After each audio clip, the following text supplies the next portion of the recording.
ala yetta allahu tabaraka wa ta'ala seeɗo ko kanko tum woni handuɗo e dewal goonga seeɗo kanko allahu subhanahu wa ta'ala kala mo o fewni ko on ɗon tum woni feewowo ko on tum kadi woni feewuɗo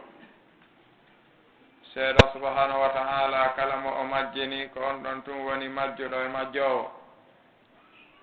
seeɗo laaɗon sallllahu alayhi wa alihi wa sallam kamɓe woni hoolaaɓe yettinalngol allahu subhanahu wa ta'ala diina e nde ɗo tagore makko kala arɗo ɓaawo maɓɓe ko yo yettinɓe yettini kon alaa kesum ko yettina seedi kamɓe nelaaɗon sallllahu alayhi wa alihi wa sallam ɓe yettini ɗum kadi haa timmi haa sahabaɓen ɓe wi'i ñande yawmu hatul wada nelaaɗon sallllahu alayhi wa alihi wa sallam ɓe landino sahabaɓen ɓe wi'i no gasa fotton e woɓɓe ɓaawo an si ɓe landike on fii an ko honɗum wiyaton sahabaɓen ɓe wi nashhadu annaka ballagta risalata wa addayta al amanata wa nasahata al umma nelaaɗon sallllahu alayhi wa alihi wa sallam on sa ɓe ɓanti honndu maɓɓe ɗum ka kammuɓe tippini ndu ka leydi ɓe maaki allahumma ashhad joomi seedo ɓe seedike mi yettini haa timmi idan imamu malikin rahimahullah ɓe maaki ñande aya alyawma akmaltu lakum dinakum wa atmamtu alaykum nicmati wa raditu lakum lislama dinan tippi ɓe maaki kala ko wonano diina haa on ɗon aya tippi wontata diina haa ñande darngal dari haray hollini laaɗon sallllahu alayhi wa alihi wa sallam ɓe yettini fof ɓen toroyo allahu subhanahu wa ta'ala yoɓuɓe ko ɓuri moƴƴude ko yoɓata annabajo mo neli e yimɓe e nelaaɗo mo neli e yettingol nelal yo yoɓɓe ko ɓuri moƴƴude e joddi ko yoɓata ɓen ɗon haray ɗum feƴƴino ɓe makiri ni waktu on na ɗuɗuɗo ɓe ardinani en kadi ko ɓe faala en andintinir kon ma ko faalaɗen andintinirde kon hakkunde meɗen woni ɓe unwan awsaqu ural iman woni ko ɓuri holnade e tiiɗude e nde ɗo finde wiyetende al imanu billah en andi allahu subhanahu wa ta'ala wi e suratul baqara la ikraha fi ddin qad tabayyana ar-rushdu min al-ghayy wa wi faman yakfur bit-taghuti wa yu'min billah faqad istamsaka bil urwati al-wuthqa la infisama laha wa wi wallahu sami'un alim mahallu shahidu ko faalaɗen kon e aya on na o fof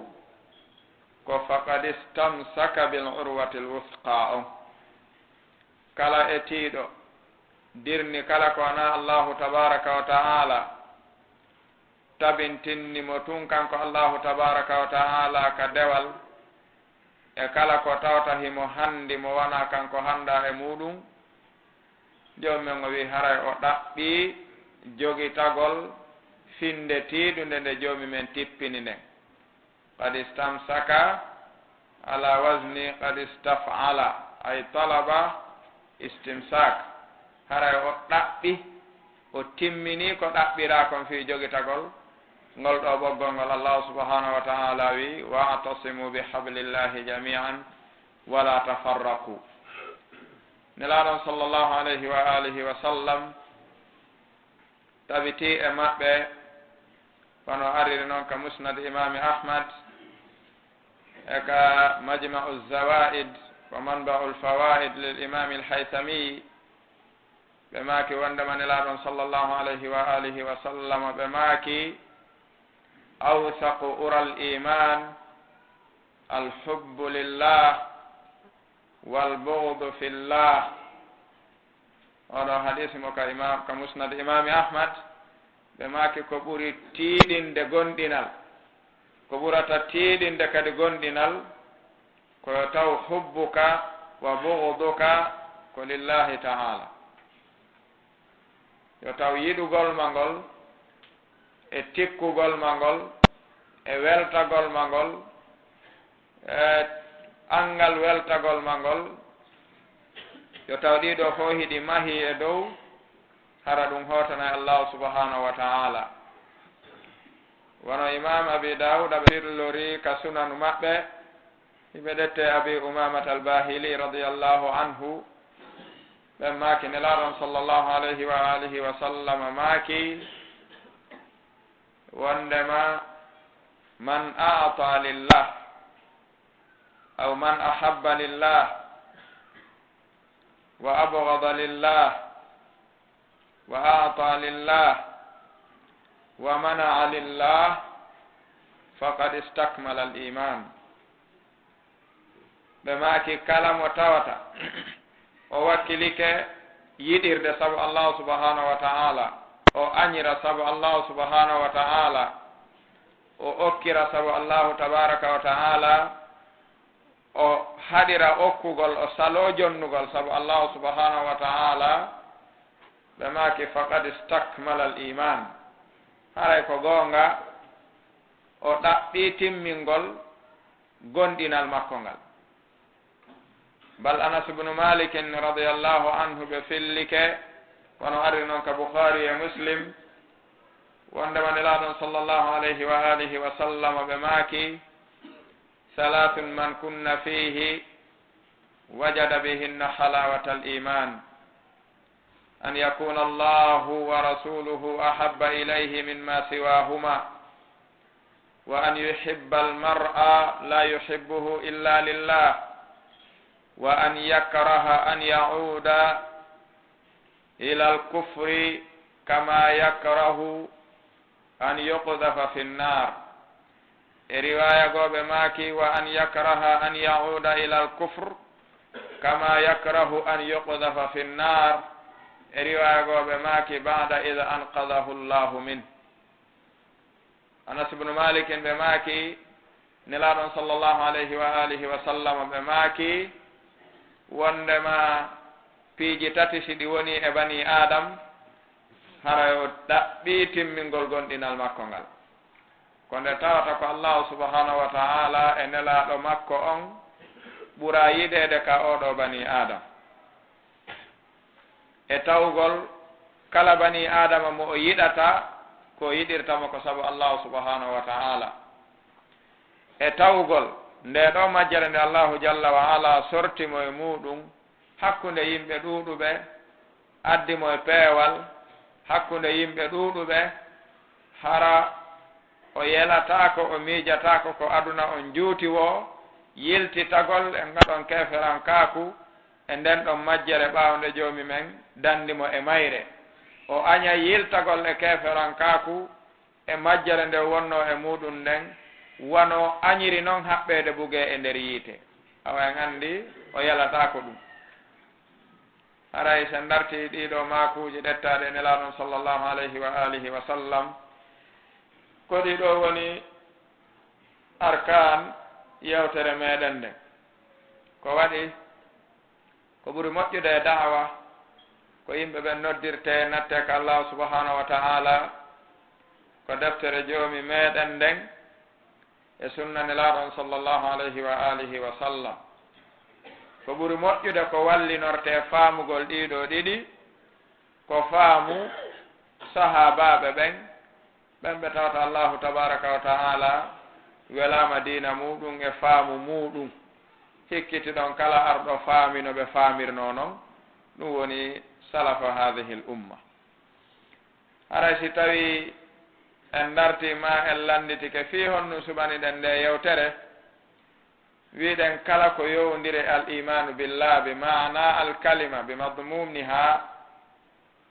ɗum yahtaju ilayhi kullu muslimin fi kulli hinin wa sa'a. kala ko yowndiri e iman billah hara ko bi mana al kalima wonɗen wiide julɗo no haton jinni ɗum e kala wakt ɓuri ko haton jinni ñaamugol yaraɗaano. wono imam ahmad ibn hanbal rahimahullah ɓe makiri julɗo hino mari haaju e gandal ɓuri ko mari haaju e ñaamgol e yarugol e ɗaanagol ko waɗi julɗo on ko heɓata haaju e ñaamugol tabiiyan e nder ñallal ngal ko laabi tati woɓɓe ɗiɗi ko ittirdi kooƴe e soƴƴaari e hiraande ɗum ɗo e tabiiyatu al insan woɓɓe itta kooƴe tun soƴƴa woɓɓe soƴƴa tun hirto ittata kooƴe ɓe maaki noon haaju bani adama on e anndugol diina kan hino sukki e makko ɓuri ko ɗum ɗo sukki e makko kon ka ɗum ɗon tañjini ɗen marɓe haqqil ɓen fof no anndi ɗum ko weeɓitanto neɗɗo kon e diina hara mo haani anndude ɗum tawale o annda ɗum hino sukki e makko ɓuri ko heɓata haaju ñaamugol e yarugol kon idan hino lanndi julɗon hittina fii ɗaɓɓugol ngal ɗo ganndal wiwɗen noon ɗiɗo piiji ɗi foppu majji alaa ko moƴƴinta ɗi alaa ko labinta ɗi alaa ko duuminta yimɓe ɓen e dow majji illa bina'an ala al imani billahi wal yawmi l akhir kan ɗum ala si en yii halaluuji ɓurɗi ɗuuɗude ɗin hannde e yimɓe ɓen wiyen ala wajhi l khusus shabab hadihi l umma watten ɗon ala wajhi l khusus an niswa halaluuji fewndiɗi ɗin e ngurdam maɓɓe ɗan diniyan si a dartiɗi tun hara hiɗa anndi diina islam a tawa e ɓurɓe ɗuuɗude maɓɓe ko majjeede ma ɗum pottiteede bi'a imaniya woni ko ɓeydinta neɗɗo gonɗinal ɓay hiɗen janngi hiɗen anndi ka ahlu sunna wal jamaa hiɓe serte firaqu dalla faamugol ko honɗum woni al iman ka firaqu dalla sen wi al khawarij al rawafida mu'tazila jahmiya qadariya murji'a e yaaduɓe maɓɓe ko ɓeeɗo faami al imanu kon bil kalima ahlu sunna wal jamaa no serte ɓeeɗo fof ko ɓe faami kon al iman ka ɓe fotti ɓe fotta si en darti al iman ka ahlu sunna wal jamaa hiɓe jaɓi ɗum wondema ko hunde fiɓeteende ka nder ɓernde nde wowle ka ɗenngal tere ɗen yalta goongina ɗum ka gootum e ɗiɗo fof si waɗi takhalluf anil iman hal yusamma sahibahu mu'minan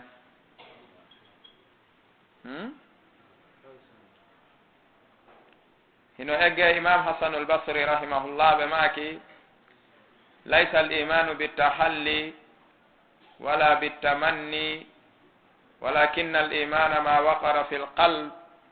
wa saddaqahu al jawarih yazidu bitta'a wa yanqusu bil ma'siya joni sen darti ɗo ko ma neɗɗo on o jaɓa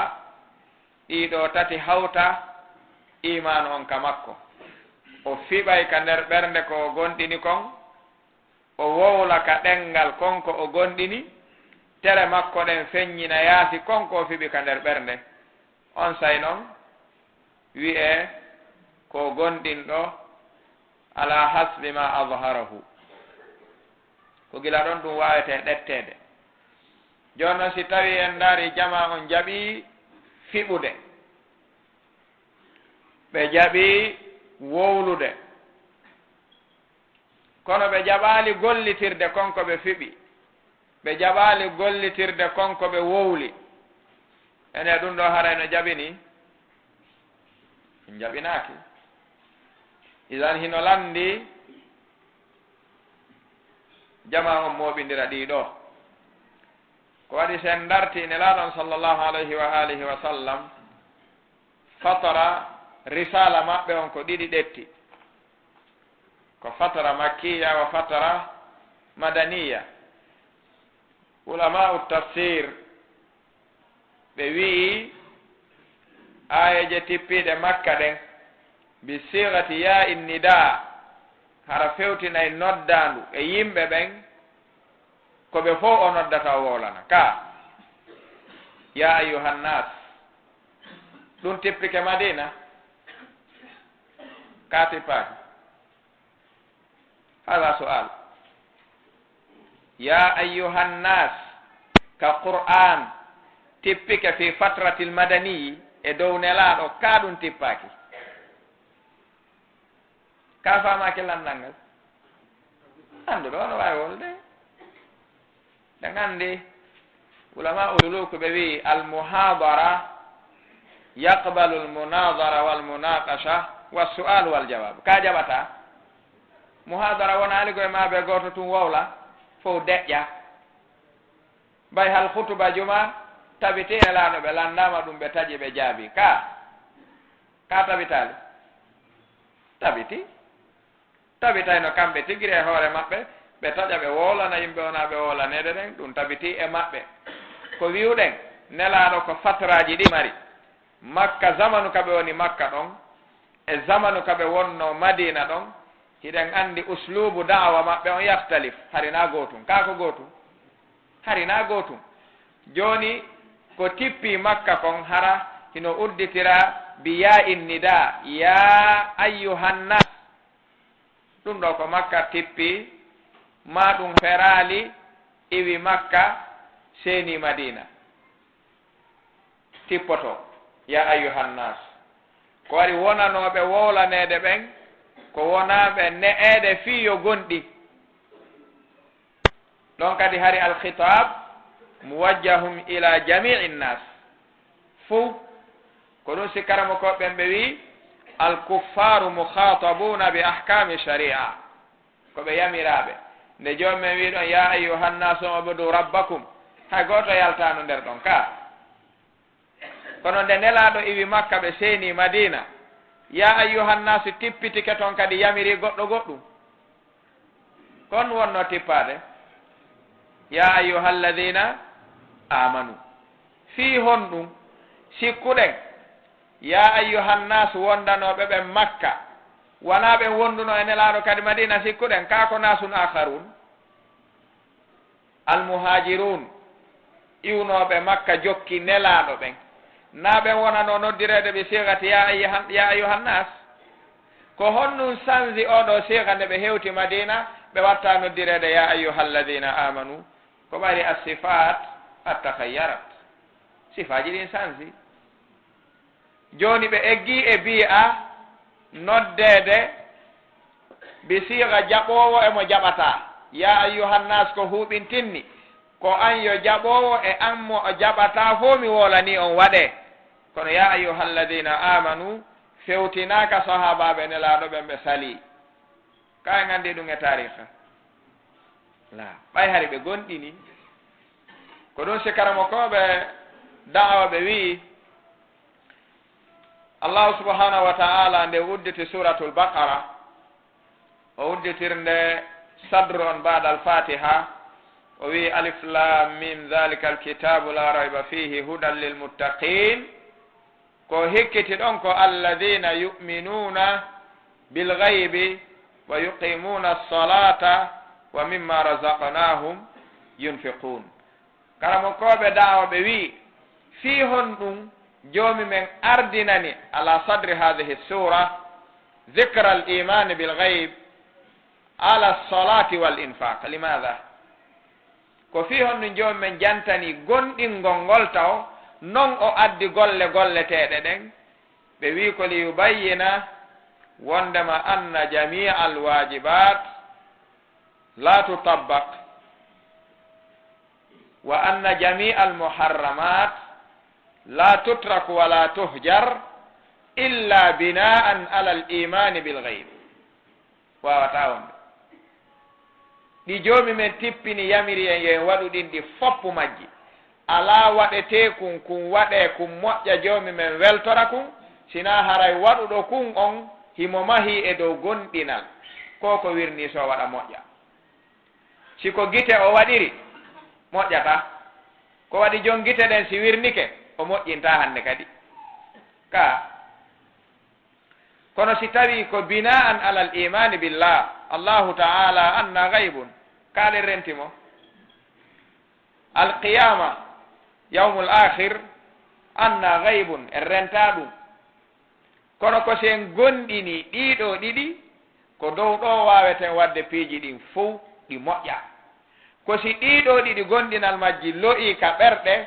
joomi men ko wi yo waɗe kon fof hay si waɗama ronke waɗirede no faalirano ko ɗum ɗo tum watta ɗum mi anda so tawi ɗum no famini ko ɗo tum wawata mahde kono si tawi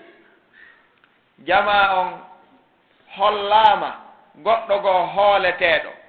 goɗɗo goo huleteɗo goɗɗo goo accanteɗo hara wona joomi men tabaraka wa taala hara ko yawowo ara hara ko wirnotoɗo feeña hara ko nawnowo maaya hara ko nawnowo waalo hara ko oɗo yimɓe ɓen holla piiji ɗin ɗi wata kontinde ka ɗi kontinay ɗi kontinta kono si tawi ko joomi men tabaraka wa taala yimɓe ɓen holla allahu taala hayyun la yamut ka ñande nelaɗon sallllahu alayhi wa alihi wa sallam feƴƴini ɗen andi ko feƴƴuno kon ɗon nden ñanden e dow faamuji yimɓe ɗuuɗuɓe kono aboubacre siddiq radiallahu anhu ɓay ɓe ari ɓe waɗi khutba maɓɓe ɗiɗuɗo mo tata tuzkar ila an taquma sa'a li fa'idatiha ɓe makuno ya ayuha nnas man kana ya'budu muhammadan fa inna muhammadan qad mat wa'budu llaha fa inna allaha hayyun la yamut idan idha kunta ta'budu allaha azza wa jalla fa inna mauta ayya insanin la yuziluka ala hadhihi al-ubudiyya si tawi ko joomi men wonɗa rewde yahugol goɗɗo e maayugol mo ittatama ko joomi men accirmako ka ittete ittatama ko si tawi noon joni ɗum ɗon famaka piiji ɗin ɗi foppu majji ɗi nattama kadi hanaka nattede toon ko sayiyeten o halal yiyen neɗɗo wakkilotoɗo rewde joomi mum si tumbi so weddike o rewa goɗɗo go o rewa joomi makko ka tinniɓe ɓen woni toon o yeddamo ka welsindiɓe ɓen won toon ko ɗum tum watta ɗum si wona ɗum joomi men o wi e suratu nahal wa qala allahu la tattakidu ilahayni ithnayni innama huwa ilahun wahidun fa iyaya o wi farhabun ka annduɗo ɗum ɗo wattitay piiji ɗin sabu pottitagol e nokku ma sabu pottitagol bani adam o watta ɗum ko ɗum si tawi ɓe wi eggama e yoga e salaf wi'aynoɓe simi wi'ama janngo darngal daroto mi wawata heɓude dewal ngal mi ɓeydata komi tawroya joomi an wawata ngal heɓude hara ɗum noon o wiyakagoɓe ma e taw o wi'ay tun law dhukira li anna sa'ata gadan la ajidu mazidan fi ta'a mi wawata heɓude komi ɓeydira ene ɓeeɗo ko goɗɗo wonno waɗande ɗum ɓe ko guide aynuno ha hewti ɗo kana gite ɓe aynuno hay si ɓe aynuno gite ko ɗe allahu subhanahu wa taala wiɗen hino renti ɓe ko ɗum sewɗo ibnu junayd rahimahullah talibajo maɓɓe arno landiɓe wasiye koɓe walli torta ala gabdil basar ɓaro wi himo huli fitna ndaarugol rewɓe janamɓe yo ibnu junayd karamo ko makko yo wasiyimo wasiye heddotoɗo ka haqqille makko ko heppira gite kala ka o woni ko tawta hande min as'abi l umuri ala lmuslimin hande ka ko min ashali l umuri alayna la ibnu junayd wiimo si a faalama hippude gite si a yii ko a yiɗa ndaarude kon ko wawataɗe hippirde ko ilmuka bi anna nadara annadiru ilayka asbaqu min nadrika ila almanzurati ilayha hal bada hada tatandur ɓe wi si a yii ko a yiɗa ndaarude kon wonki ki wi'i ndaaru woɗoya ɗettu gite maɗen cikka e ko faalaɗa ndaarude kon andi to gite joomi meɗen ɗen no cikki e ma no ndaarude si a ndaaray ɓaawa ɗum andare si ɗum ɗo laaɓanima poyi a felliti ara ko wa bil akhirati hum yuqinuna on jogiɗa ɗon a ndaaray ko ɗum jarantama ha ndaara on say joomi men wiwata ndaaru ya'lamu kha'inata al ayuni wama tukhfi sudur ta ndaaru dey ko gite ɗen wujjata faamina ala ndaarude tawa no ndaarude kon miɗo anndi ɗum wata ndaaru dey o wi si ɗum attike maɗa ɗum ɗo ko wonki kin yiɗi ɗum ɗo wo ɗum ɗo ɓuray wonki kin doole a yondinota ka a yondinata ko kono hande siɗen wowla ɗum gabdul basar tawgol mojam aw aksar muamalatina duru baynana wa bayna niswa kayfa sabilu ila gaddil basar kayf joni gollodira ɓurɗe ɗuuɗude ɗe siko yeeyo kamɓe o yeeyata ka siko soodowo kamɓe o soodata e juuɗe mum siko bakotoɗo ko kamɓe yaadata siko marché ko kamɓe hawtata siko tande ko kamɓe hawtata andi tawi ɗum ɗuuɗi ɓuri jawwu on metta fiigoy kono noon metti fii fof ko ndaarugol do si tawi en accay tun joni men weeɓiniri ɗum ni waɗen bidarbe misal ko waɗi laysa min almaqul an yanhu azza wa jalla an shay'in ma'dumin hada laysa min almaqul ka joomi men yo haɗu en gaa e hunde nde en wawata waɗude hada laysa min almaqul si en darti allahu tabaraka wa taala o wi e suratul maida ka yewtugol fi hollugol en kala ko o haɗi en o newinannayi en kala ko wawata wonde sabu ha ɗum ɗon waɗe kon o haɗa en noon ɗum fi yo imtisalu on temmu ka si tawi ɗum ala si neɗɗo wiyama ɗo hande ta fimu cigarette joomi men no harmini ɗum kono cigarette alaha e leydi ni few kono nafoore haɗugol oɗo ɗum o hay sino faala ɗum o waɗay o waɗata kono si tawi o haɗima ko woodi ko fiya feññinanmo ko haɗuma kon ɗa wawi accude ɗum koko wooda kadi sen darti sahabaɓe nde ɓe iwde e nelaɗo madina ɓe yaade makka kan hiɓe senade madina hajju ngu joomi men tabaraka wa taala noddunoɓe bi sigati l iman ya ayuha alladina amanu la taqtulu sayda wa antum hurum ka wata on waru mbarodi dey fannima hiɗon hormini o haɗi ɓe o nodditiɓe kadi kamɓe ɓe o haɗi ɓen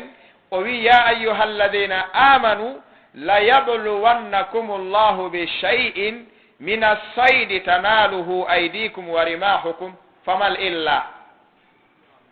liya'lama allahu man yakhafuhu bilghayb na o attiɓe haɗude ha o gayni noon o yeetiɓe mi hol jonnayon ɗum ka la taqtulu sayda wa antum hurum nde ɓe yalti madina ɓe fokkiti makka kanu huruman hay ko ɓe horminiɓe ka o wii kadi la yabluwannakum llahu laamul qasam wa nunu tawkid komi haɗi on ɗo ko mami jarriboron ɗum illa on ko liya'lama allahu man yakhafuhu bilghayb si en jangi tafsir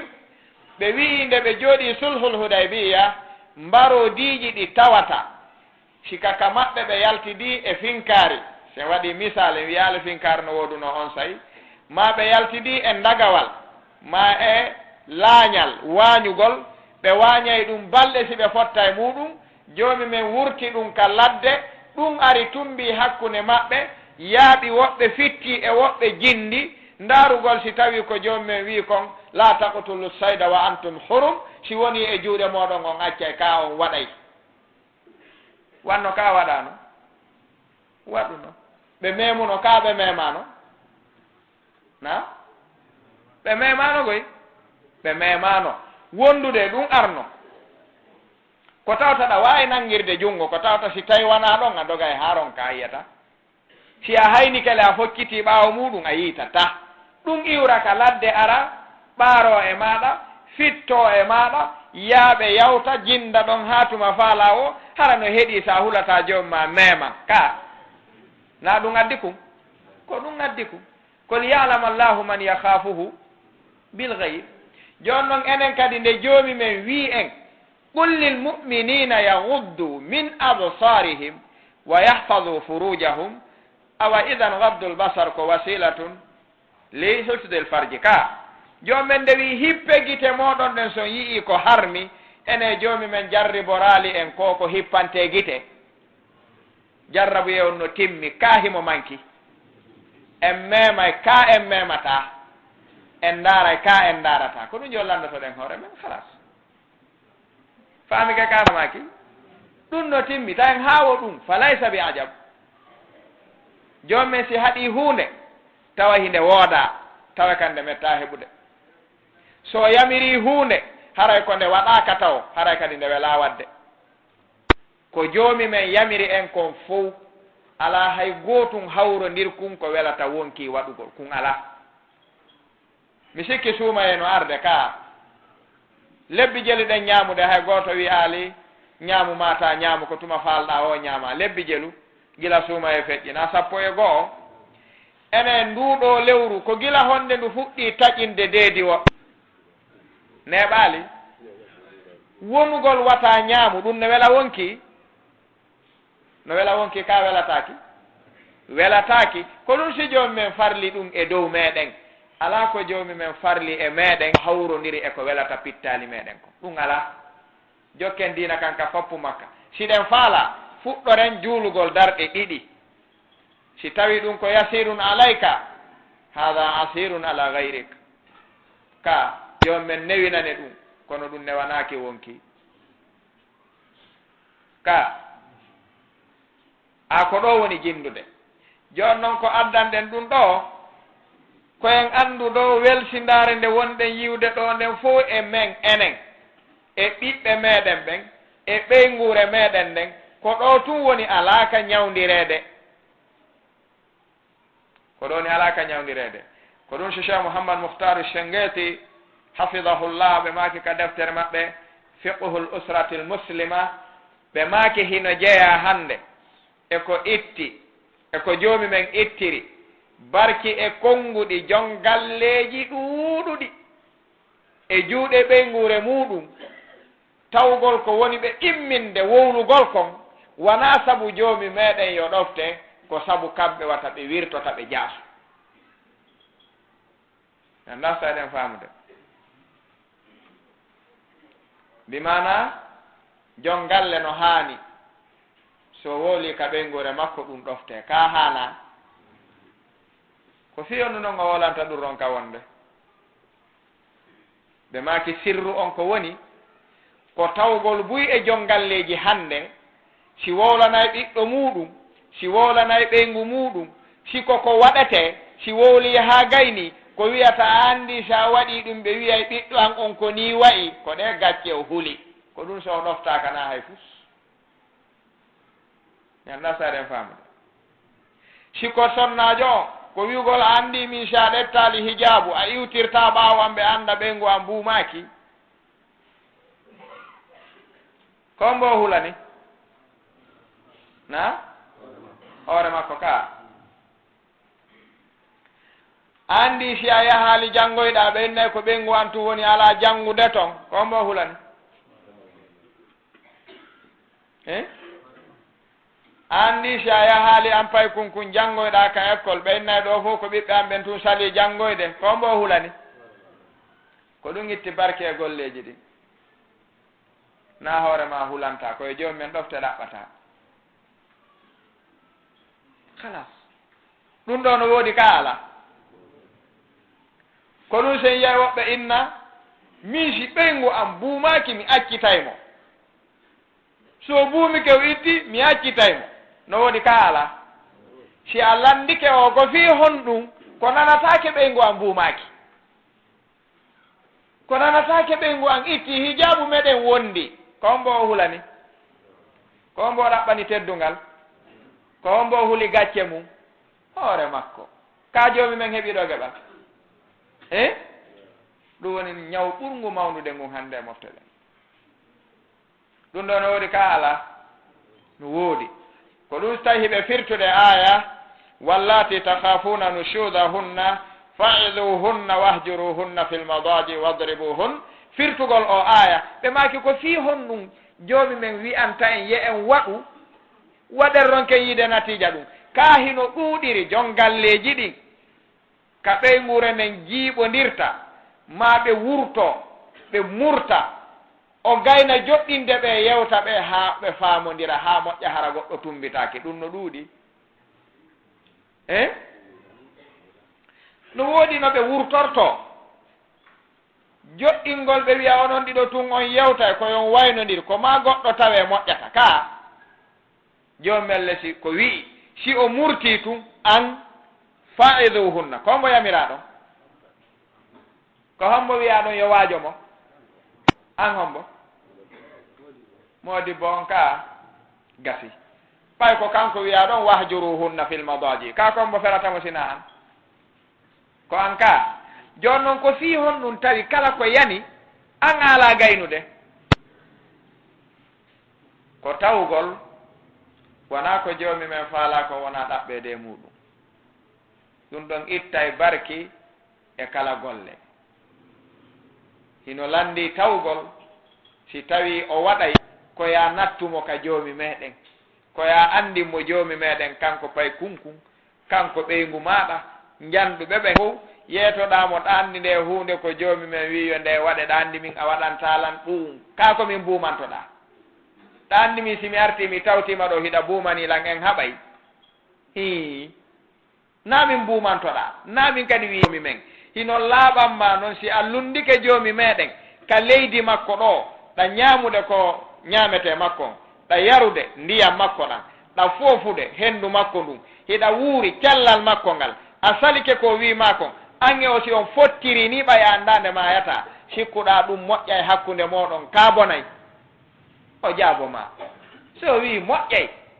o yiyatoma honno moƴƴirta so wi bonay wi a rento bonnugol hakkude mon andande forto ton ɗum battina e haqqil hiɗa marɗo geɓal an a heeɓiɗo geɓal koni wona wolirede si a itti tun a hewtoye fiyon si a waɗali a wonata ɗo fi hon ɗum wona dey a nanata kadi ɓen si sonkiɓe lande enna mi wooli o waɗu hijabon ha o sali min ko ɓen wan tun wonɗo buumaki ko ɓen nanata ɗum wono nonoytano sonke toon wona joomi men wi yo waɗ o sali ka ko ɗum wona ɗum ko ɗum si tawi koye taw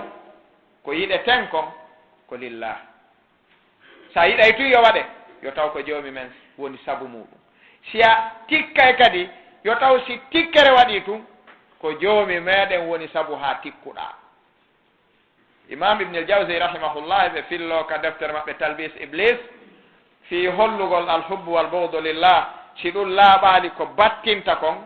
ɓe wi e zamanuji attonelaɗo arde hino fille e israiliyat ɓayɗen gandi mawqifuna min al israiliyat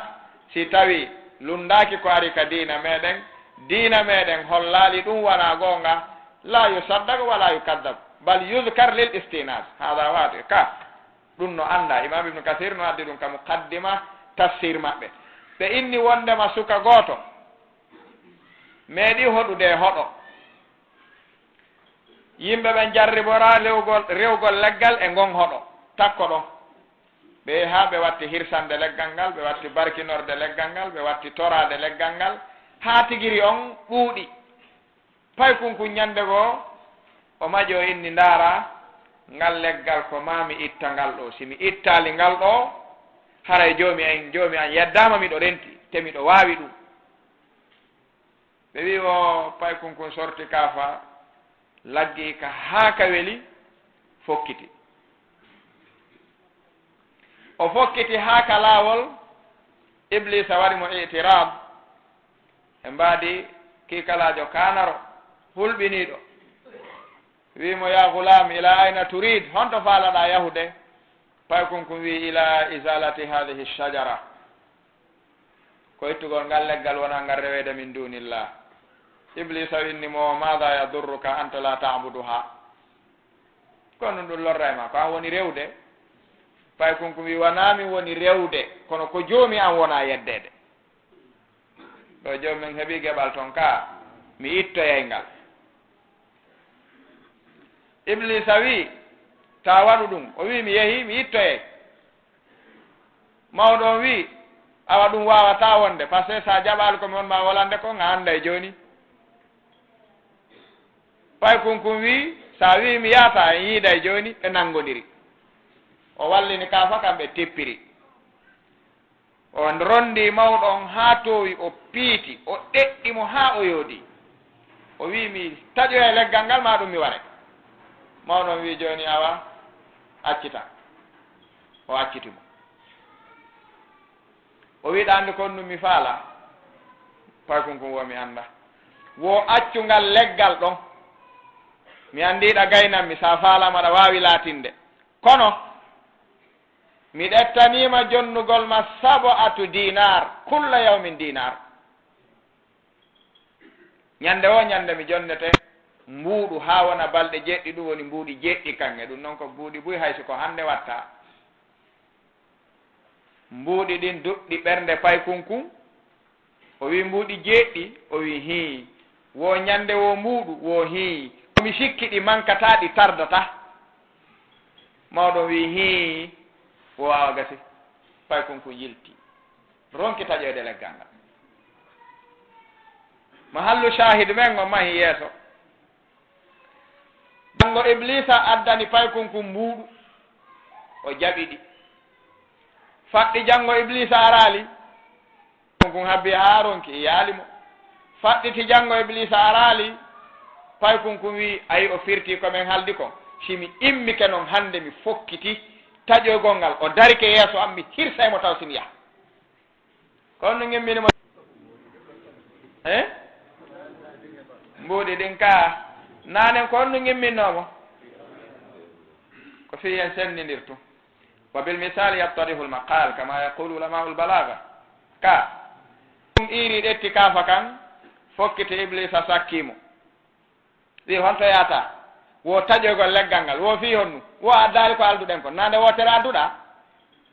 wo mi taƴoye ngal noon joni iblisa o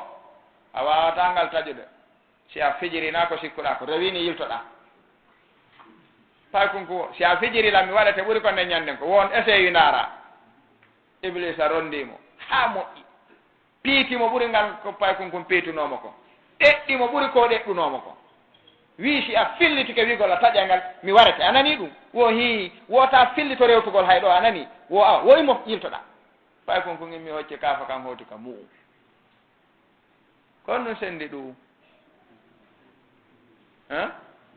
aɗa mari hakkil ka kono ɗum sendi la koko imminnomo ko kono ɗum imminnomo nanen ko hirsan li hifde dinillah ka joni ko ɗum imminimo ko hirsan ala dinar woni gootum ko ɗo woni muskila ɓurɗo mawde ɗo fewndiɗo o kala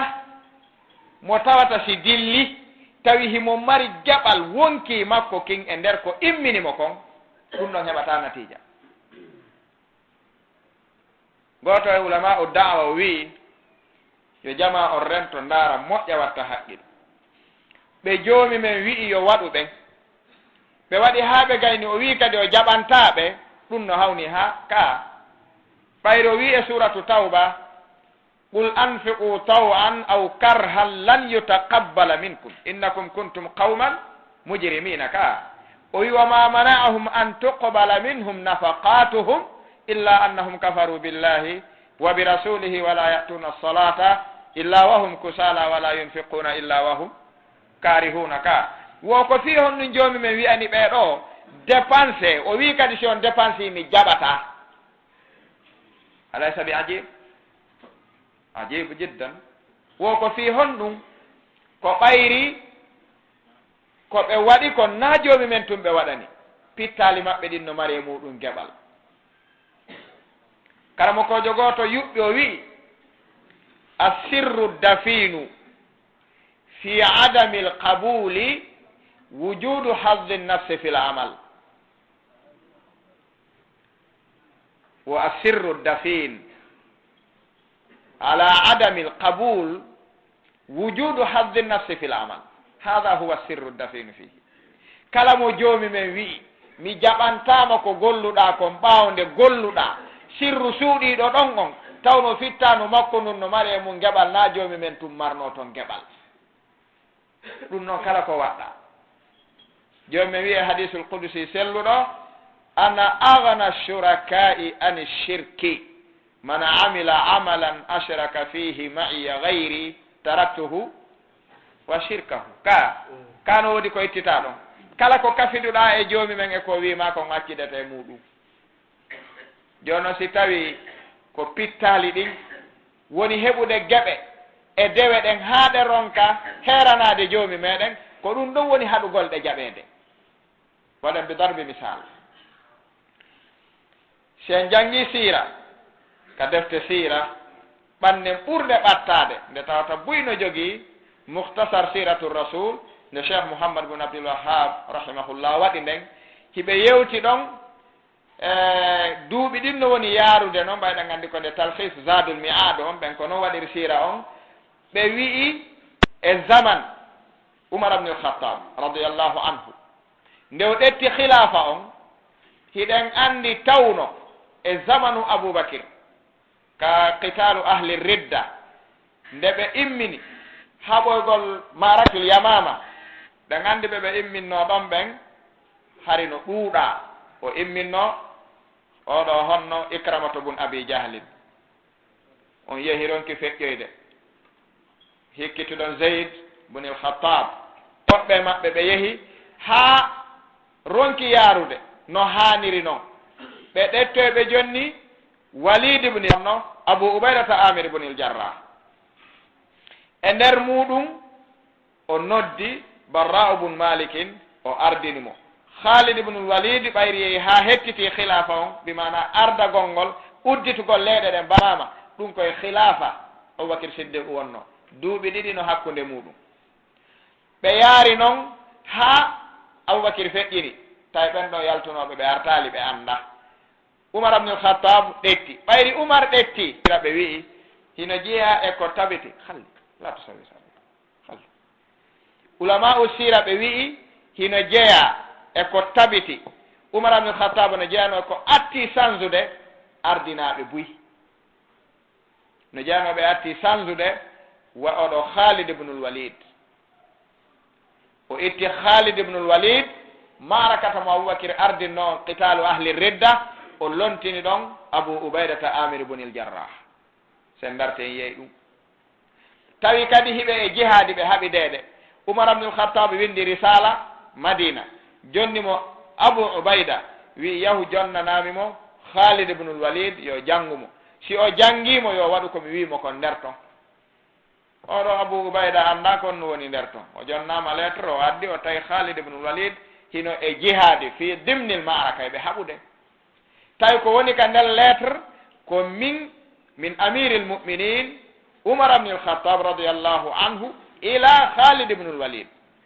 wondema si lettere on hewtima mi ittima ka ardagol mi ardini abou ubaydata amir bunil jarrah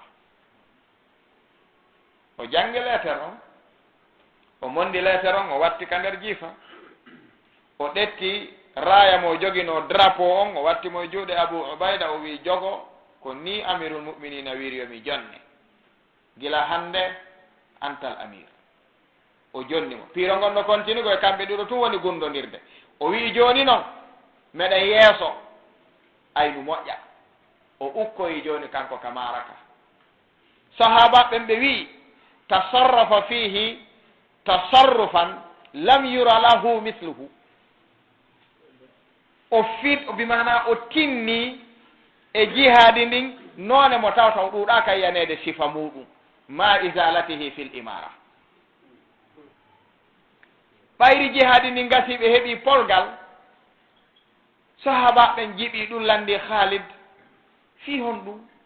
adduma yeeso ga ka taw polgal ngal fokkiti yanande heferaɓe ɓen o wi la piiji ɗin hari changeodiri ɓe wi joni kon nu changi o wowli ɓe wi joni noon anko nde ittaɗa wonta wattaɗa ɓaawo waɗata ɗum ɗo o wi famalladi yamnauni an dhalik ko num haɗatanmi ɗum o wi ana la uqatilu li abi bacrin wala li umar innama uqatilu lillahi taala halas simi waɗa amir hada la yahummuni simi waɗa ɓaawo la yahummuni innama yahummuni an uqatila li raf'i rayati l islam halas ene joomi men no mari ɗo geɓal ka ala Khalid no mari ɗo geɓal ka ala mo mari ɗo geɓal o ala geɓal ɓayri o ala geɓal moƴƴi ka moƴƴali moƴƴi kadhalika Abu Mihjan al-Thaqafi imam Ibn Hajar no addi qissa on ka al isaba fi tamyiz sahaba maɓɓe ɓe maaki hino jeeya ko ɓuri hawnade e gurdam Abu Mihjan tawgol ñande marakatul qadisiya ñande Sa'd ibn Abi Waqqas woni amir ɓe yehi udditugol ton Abu Mihjan hari ko natuɗo islam kesu tawi ko jarriboraɗo yarugol beere hay ka woni ɗon julɗo hari o yara e beere ɓayri ɓe yehi marakatul qadisiya jihadi ni fuɗɗike heferaɓe ɓen eɓɓi foolugol Abu Mihjan tawno yooɓi dunduhum beere o seri ndi o ndaari ka gooto yiyatamo ka o tañƴini gooto yiyatamo o udditi kum o yari ka jihadi gooto e julɓe ɓen yiimo nangi mo wi ya Aba Mihjan ma haala woni hamre o wi tashrabul hamra o wi eynam ashrabul hamra li yataqawwa min simi yarali ɓeere hara mi ala doole gere on le ka fokkiti ɗo no hulɓini simi natiri ɗo ni mi gaynoyta kummi yarir li yataqawwa o wi li tataqawwa bil hamre o wi eynam o woli gonga o nangimo o nabi ka Sa'd ibn Abi Waqqas o wi Sa'd o mi tawhimo yarde ɓeere hino dundu hunku wooli yataqawwa ko fi yo tiiɗ Sa'd ibn Abi Waqqas wi ya Aba Mihjan an aronku ka yara beere sinaka fewtodirɗon ɗen ayɓe ɓen o wi mi wolanima de komi yarir kon li yataqawwa na ɗo fi beere no welanmi kono ɗo tippiro ngon ɗo sama kala si naati ɗo moƴƴata min noon simi yarani mi gaynata tiiro ko ɗum tumi yari jaɓi beere no dagi wona fi beere no welanmi Sa'd ibn Abi Waqqas wi sinno wonano tawde nelaɗo maaki wata hadde ñinne e dow julɗo ka heferaɓe haɓete toon mi foccete no jollori capanɗe nen kono noon ɗi nelaɗo haɗimen ɗum mi foccatama kono mi ne'irte a piiridatake ɗo aw a piiridatake ɗo awa o ɗettimo o waɗi jolokoro ka koyngal o ɓorningol ɗo o ɓornoymo e leggal ka ɓaawa cuurum ka woni ɗon o wi ɓayri ko li tataqawwa la tusharik a tawtata o wi si mi ɓornima ɗon kadi ha en gayni en hewtoyi Madina mi foccata lori capannayyi ndumi hannoma foccude ndu Abu Mihjan jooɗi jolka jihaadi ndin fuɗɗa jokka yaha yehi noon ha heferaɓe ɓen eɓɓi foolugol julɓe ɓen ɓayri ɓe yiltike ha ɓe ari ɓe eɓɓi ɓorgol hay cuurum ɓe ngu Sa'd kun ka wonɗon Salma hulɓini o gandi so tawi guwama ha amir on hewtama haray to lo'i on sayi Sa'd tigiri ronki andude honno ɗettitirta saabu jiiɓodiri moƴƴa o naati toyi o arti o jindi Abu Mihjan hayni ko fewndi ɗo kon waro wi Salma woni ɓengu Sa'd ibn Abi Waqqas Salma wi naam o wi Salma ayi ka islamu fewndi ɗo fokkiti yanugol ɓe foola joni islam ndar ayi Salma wi hi wo awa noon ɓortoningol ɓoggol ngol sabu sa humilan ɗo mi wallitaki ɗo ha ɗo yani haray moƴƴali ɓortana ɓoggol ngol mi aadodi e ma simi maayoyi ton min e Sa'd men yewtiɗo e ɗum ka joomi an simi maayali ton jihaadi ni si heɓi folgal tum mi hewtita e ɗo ɓorna Sa'd andata mi wi ɗo kono accu walla mi yaha ndaare noon himo ɓorna ko foccoyteɗo kaddu capanɗe nayi ko ɗum o yeeta won ɓortan mi wallito ko ni wawɗen hakaza nahnu la enen sa seytini a wallata siko sonnajo so seytini o hawka hijabu ka so haɓide modi makko o itta so seerimo o itta anndi moneji ɗin fof enen fayda moniɗo o koko joni men jonnuma ya tan ko kon hollata mone on fiyonno ɗum no jogoniri oui Abu Mihjan wi sottu o sottimo o wi newnanan kadi mi ɗatta puccu makko ngun e kaafa makko kam mi yaha Salma wi ɗettu o ɗetti o yehi o ukkoyi ɓayri o naati o dillini ɓe haa ɓe hewtoy ka ɓe iwruno toon kanko tun kana mo haariban kono koko wi kon o wowtino ɗum qabla al islam kala ka o yeytay piiro waɗay ko lincum boɗe on o haɓɓata ka hoore makko so o haɓɓi kun haray ɓe anndi o wi o maayay hannde ko noon tun o piirirta haa so maayali no ɓay noon o yehi polgal heɓike Saadu bun Abi Waqqas yiltitike ɓaawo tawi ɓaawo ga deeƴi jooni ɓe pottike ga ɓe yehi to Saadu bun Abi Waqqas ndaari tasarrufat Aba Mihjan o wi Salma wi mo na o wi ay o to haɓɓuɗo hoore mo lincum boɗe hum o Salma wi hi wo sinno wonano lan andi lan jolki Aba Mihjan ɓaawo lan andi puccu angun hino ka ɓaawo ton kaafa an kan no ka ley sariri ka mi waloto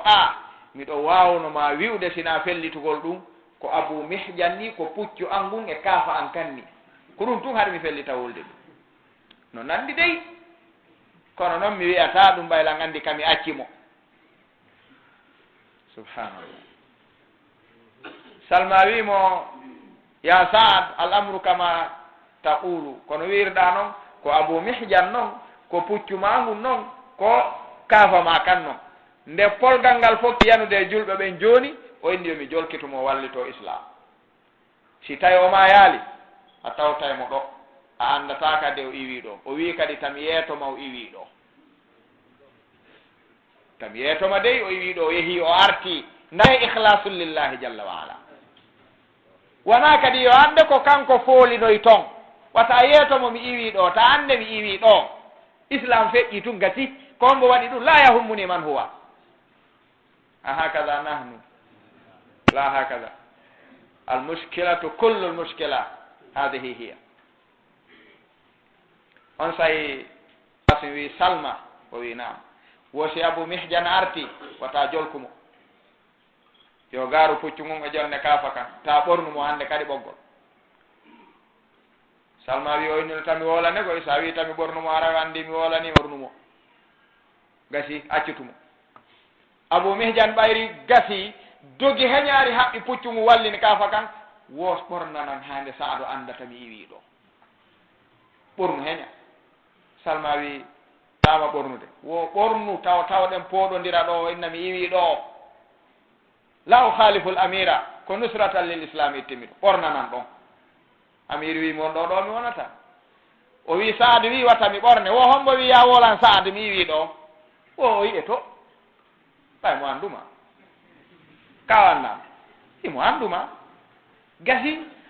o wi o ari o tawi ɓe pooɗodira ɗon Saadu bun Abi Waqqas wi Aba Mihjan landaki hannde kadi ya ɓornite ɓoggol o wi wallahi ya Aba Mihjan ɓaawo hannde hay si a yari beere mi yi'i la uqimu lhadda alayka bada hada al yawm wa in sharibta alhamra o wi hay si mi yimaɗa yara beere ɓaawo hannde mi ñinnata haddu e dow maɗa ko waɗi noon ariftu annaka tuhibbu llaha wa rasulahu wona yawagol joomi men wona yawitagol ko joomi men wi yarnuma beere ɗum laaɓanilan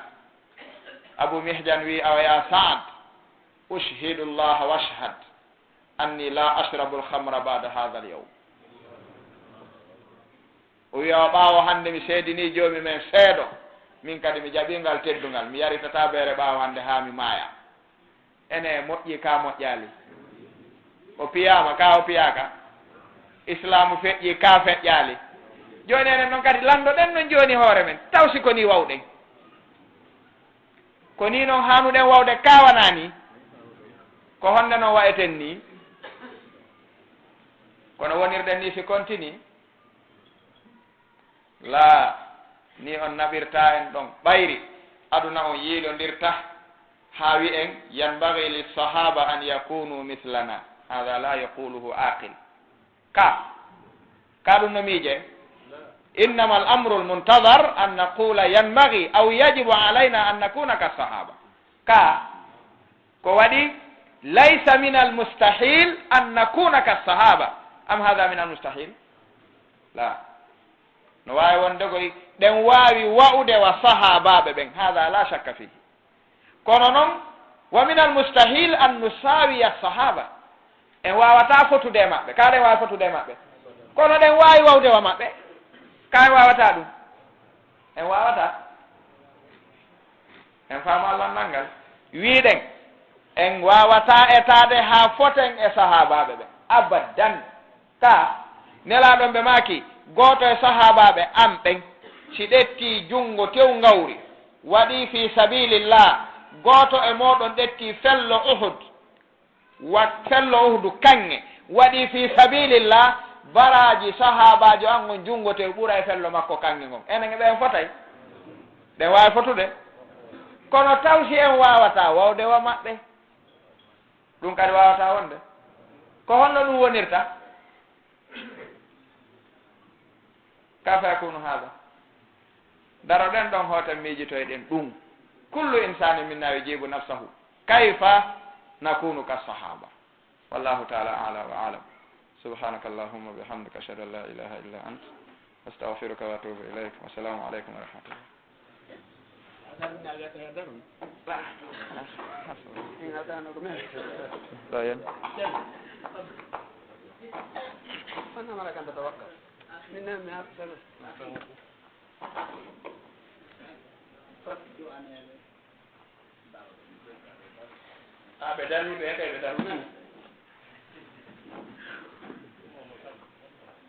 alhamdulillah wassalatu wassalamu ala rasulillahi wa alihi ajmain aray ɓeyto subhanahu wa taala tawɗo en ndehirde ɗo kadi aray woodi ko nanɗen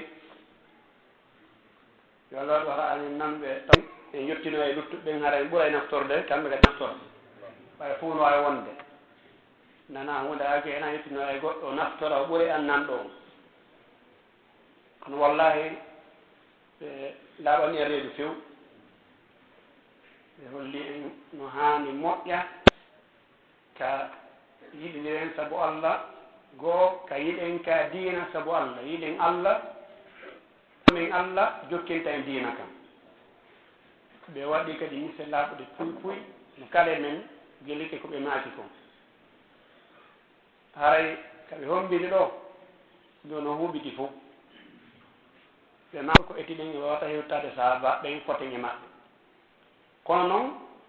hiɗen wawi nandude e maɓɓe se nani ɗum ɗo hara en nani waaju ngu fof dare ɓe aɗa yehi mise yonayde ko faminta duyiɓe suddiɓe Allah tawni ɗo ja yiɗugol Allah yiɗa diina Allah kan sabu ko yiɗi Allah kon ɗum weɗi metti diina kan hareɗa e makka kono so tawi ɗum a yiɗi diina Allah kan sabu goɗɗo ma sabu goɗɗum ñande haɓuduɗa on mo yiɗɗa diina kan sabu makko ma ñande konko falnoɗa heɓude ɗon heɓaki kono wonte sakkitorun ɗum a bonirte tas hande noon mbiɗo taƴƴini ɗum no heewi haɓde banu adama en hande yimɓe julɓe ɓen mari nde nawnaɗo e moƴƴa noon ko ɗum waɗi kaɓe maaki ɗen yen etto ha nanden e ɓeɓe ɓe addi mise mum ɗo ɓayde e geli misal ɓe addi a nanen goɗɗo si tawi dumbima ha gayni o foɗima kadi sen iwiɗo e gooti mi wayte sawru paatawol capannayyi na seeɗa goy sabu paata jiɗi hari na paata nene goto yagal ko paata yagginir ɗum e ne'ir ɗum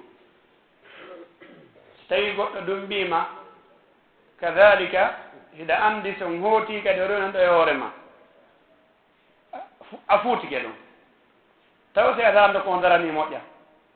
ka waɗa feere suuɗɗa ko buy suuroto ga ida yiide hannde ka kene ko suuɗaki ay seeɗa yimɓe nodditiɓe no jingante ka diina Allah ɗo ɓe anniyo kono nelaɗe sohaɓe wuurino noon ka diina ɓe jokkirta kamɓe kadi ka finde ka golle e ka konnguɗi kono ñande go tawa changi few sabu jawdi no changi de yimɓe buy ka banggal ka diina hannde sabu kadi haɓudugol e banu adama goɗɗo go mo yiɗano dina kan sabu mum no changi buy ka ɓiɓɓe men no toon e men no toon ka rewɓe kan ɗon haalotako buy a taway na sabu Allah waɗirde diina kan seydi mum si a tawimo nokkuyeji kaari ɗon haraymo wakkili so wi ɗon a tawaymo nokku goo tawa o changi few no wadde ka no wadde moƴƴa ka rewɓe kadi ɓe adni misal ɓe holli e jon eto ha yiiɗi nen ɓiɓɓe men ɓen e sonnaɓe men ɓen Allah subhanahu wa taala hara ko Allah ɓe yiiɗi so tawi ɓe yiiɗi Allah on sey kala ko ɓe watta konko sabu Allah weldu ɗon haɓu ɗon kala ko ɓe watta ɗaɗiɗo misal sikke ɓe arɓe yiide e jama on seeɗa ɓe landi wonde mo rewɓe goo worɓe goo ko darota ha ɓeygu mum waɗa hijabu ko kulol kañum wata hirsu ko noon kadi ɓe darota ha si tawi o falamade kondude fi yo o artu ɗum ɗo fof no toon oɗen tori Allah tabinti en yiɗen ka diina tabiɗen e makka waɗɗen ko watten fof sabu Allah subhanahu wa taala tabita e meɗen hakkunde men enen kadi al hubbu fillah wal bughdu fillah haray biduni taala jotini sa e hoore mako maɓɓe on haray en jeɗiki koɓe maaki kon yo Allah subhanahu wa taala newnan en jaɓɓen gollitire haray yo Allah ɓeydanɓe gandal ngal enen kadi mo kala men ko mari kon e fuɗɗore gandal yo Allah ɓeydanmo yo Allah tabini en